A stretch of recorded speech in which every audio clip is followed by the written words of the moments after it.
د ژوند رازونه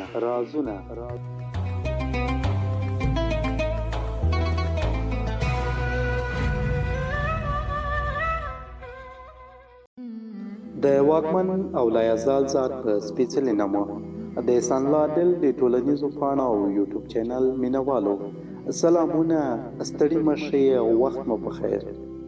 دا د یو ځل بیا زه احسان الله عادل د ژوند رازونو په زړه پورې خپرونې په وړاندې کولو سره ستاسو په درانه چوپړ کې یم. هیله ده چې په شونډو موسکا او په زړه کې مو مینه ځای ولري. په همدې هیله راځو او د مینې په نوم لنډه کیسه راپیلوو. مینه، دا کیسه د اوس وختونو کیسه نه ده، پخوانۍ کیسه ده.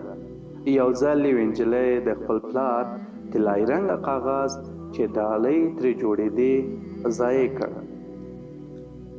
پلار د خپلې لور په دې کار ډېر زیات خفه شو او ویې وهله. په پلار پیسې ګرانې وې او ډېر زیات پرې خفه و. په هر حال پلار یې د ونې لاندې ناست و. لور یې ورته راغله او یوه ډالۍ چې په ښایسته کاغذه کې پیچلې وه خپل پلار ته ورکړه. پلار یې سخت خوشحاله شو او خفګان یې له منځه ولاړه. خو کله یې چې ولیدل په قوطي کې هېڅ نه و او یو تش ډبلی و، نو غوسه او قهر یې لا پسې زیات شو او لور ته یې په غوسه وویل: ته نه پوهېږې چې کله څوک یو چا ته ډالۍ ورکوي په منځ کې باید یو څه وي؟ نجلۍ په ژړغوني غږ چې سترګې هم له اوښکو ډکې وې وویل: پلاره، نه یې وینې ډبلی تش نه دی، ما ستا لپاره خپله مینه پکې ایښې ده او دا ټوله مینه ستا لپاره ده. پلار یې په خپل کار پښیمانه شو. خپله لور یې په غېږ کې ټینګه ونیوله. د خدای کارونه دي. لور یې یو څه وخت وروسته مړه شوه. د نجلۍ پلار به دا ډبلی هر وخت د خپل بالښت لاندې ایښی و. ورته کتل به یې او له سترګو به یې اوښکې روانې وې.